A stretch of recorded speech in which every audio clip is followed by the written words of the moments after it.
आणि यानंतर घेऊयात सगळ्या महत्त्वाच्या बातम्यांचा वेगवान आढावा 100 हेडलाईन्समधून। सोमनाथ सूर्यवंशींच्या तुरुंगातील मृत्यू प्रकरणी पोलिसांवर गुन्हा दाखल करण्याचे आदेश योग्यच, सुप्रीम कोर्टानं उच्च न्यायालयाचे आदेश कायम ठेवत राज्य सरकारचं अपील फेटाळलंय। प्रकाश आंबेडकरांसह सर्वोच्च न्यायालयाचे सोमनाथ सूर्यवंशींच्या आईने मानले आभार।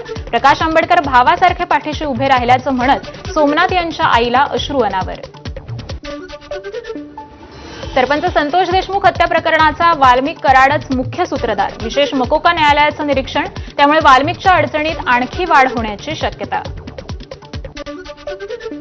परळीतील व्यापारी महादेव मुंडे यांच्या हत्या प्रकरणातील संशयित आरोपी गोट्या गीतेने अघोरी प्रकार केल्याचा व्हिडिओ समोर। राम नाम सत्य हे म्हणत रात्री लोकांच्या घरासमोर नैवेद्य ठेवल्याची माहिती। वसई विरार महापालिकेचे माजी आयुक्त अनिल कुमार पवार यांच्या निवडणुकीसाठी दादा भुसेंनी दबाव आणल्याची चर्चा, त्यामुळे ईडीच्या छापेमारीचे धागेदोरे भुसेंपर्यंत जाण्याची शक्यता। संजय राऊत यांचा गंभीर आरोप। वसई विरारचे माजी आयुक्त पवार हे आपले नातेवाईक असल्याचं मंत्री भुसेंकडून मान्य, मात्र राऊतांनी आरोप केले म्हणून मी शिफारस केली असं होत नाही, तर ठाकरेंच्याच काळात त्यांची नियुक्ती। राऊतांच्या आरोपांवर भुसेंची प्रतिक्रिया। वसई विरार महापालिकेचे माजी आयुक्त अनिल कुमार पवार यांच्या मालमत्तेवर ईडीची टाच। नाशिकच्या पाथर्डी परिसरातील प्लॉटची ईडीनं पाहणी करून कागदपत्र जप्त केल्याची सूत्रांची माहिती।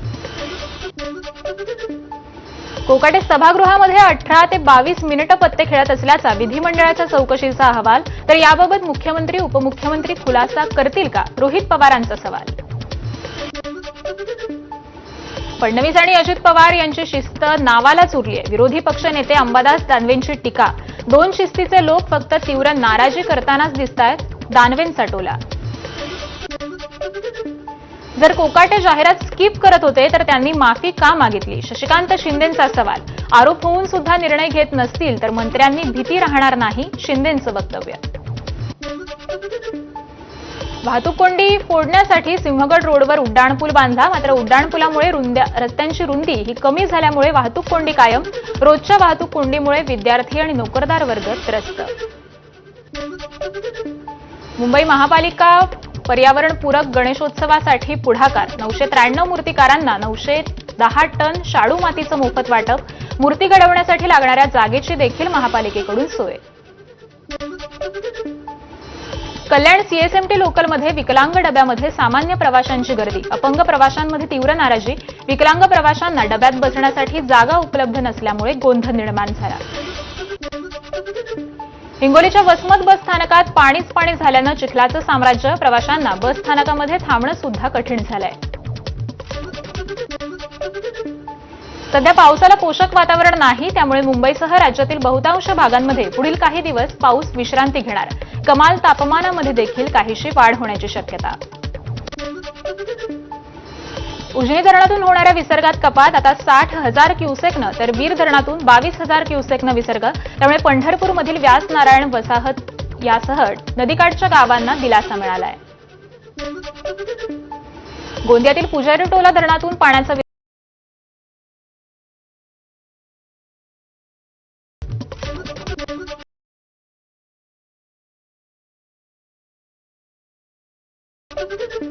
पाणलोट क्षेत्रात पावसाचा जोर कमी झाल्यानं गोसेखुर्द धरणातून पाण्याचा विसर्ग कमी। सध्या धरणाचे 15 दरवाजे अर्ध्या मीटरनं सुरू आहेत आणि त्यातून 63,761 क्युसेकनं पाण्याचा विसर्ग सुरू।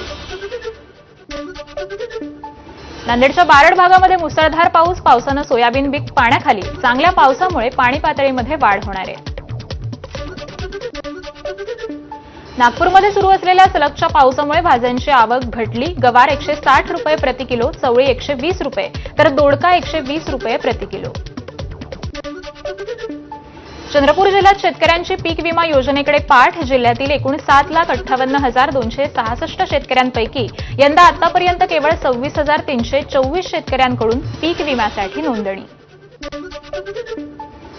जिल्हाधिकारी आणि शेतकऱ्यांमधील पवनचक्की संदर्भातील चर्चा निष्फळ, त्यामुळे धाराशिवच्या वाशी तालुक्यातील शेतकऱ्यांचं जिल्हाधिकारी कार्यालयासमोर उपोषण सुरू। आजचा उपोषणाचा 3रा दिवस। कोल्हापूरच्या अंबाबाई मंदिराच्या गरुड मंडपाच्या पुनर्बांधणीच्या कामाला वेग, कामं लवकरात लवकर पूर्ण करण्याचे पश्चिम महाराष्ट्र देवस्थानाकडून प्रयत्न. पुण्याच्या दौंड तालुक्यातील अंबिका कला केंद्रामध्ये झालेल्या गोळीबार प्रकरणी आणखी एकाला अटक. आरोपींची एकूण संख्या आता 5. हिरामण बुचडे असं आरोपीचं नाव. नाशिकच्या नगरसूलमधील कृष्णा डोंगरे या शेतकऱ्यानं पोलीस महासंचालकांना रक्तानं लिहिलेलं पत्र पाठवलं. आपल्यावरील गुन्ह्याची उच्चस्तरीय चौकशी करायची नसेल तर 15 ऑगस्टला गोळ्या घालून ठार मारा अशी पत्राद्वारे मागणी.